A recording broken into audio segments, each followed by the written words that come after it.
ఎక్కడి నుంచి, మీ ఊరేంటి? తెలంగాణ డిస్ట్రిక్ట్ సూర్యాపేట.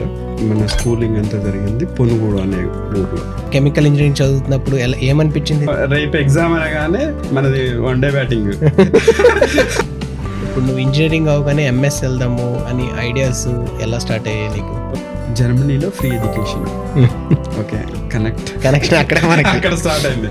జర్మనీలో ఎవరైనా వస్తే నా సజెషన్ ఏంటంటే ఫస్ట్ సెమిస్టర్లోనే ఇంజనీరింగ్ తర్వాత మాస్టర్స్ అనేది ఉంటుంది. మాస్టర్స్ తర్వాత జాబ్ చేయాలి. మాస్టర్స్ కాదు, మాస్టర్ తర్వాత పిహెచ్డి కూడా ఉంటుంది, పోస్ట్ డాక్స్ అనేది కూడా ఉంటుంది, సైంటిస్టులు కూడా అవ్వచ్చు. Salaries of post doc across the globe అని కొట్టగానే స్విట్జర్లాండ్ $6,000. అరే నీకు డబ్బుల ప్రాబ్లం లేదు, నువ్వు పని చేయి అనేది స్విట్జర్లాండ్ కాన్సెప్ట్. ఈవెన్ పెళ్ళి అయినప్పుడు నాకు మా ఆవిడకి నెక్స్ట్ డే మేమిద్దరం డిస్కస్ చేసేది ఏంటంటే, నేను ప్రపోజల్ రాస్తున్నా, కొంచెం ఇంగ్లీష్ కరెక్షన్స్ మా దగ్గర వేస్ట్ వాటర్ ఉంది. వేస్ట్ వాటర్ లోపల గోల్డ్ అయాన్స్ ఉంటాయి. మాకు ఆ గోల్డ్ ఇంపార్టెంట్ కాదు, వాటర్ క్లీన్ చేయాలి అన్నారు. అమ్మా ఏంటంటారు, వాటర్ గోల్డ్ గురించి మాట్లాడుతుంటే ఇడు వాటర్ అంటాడు.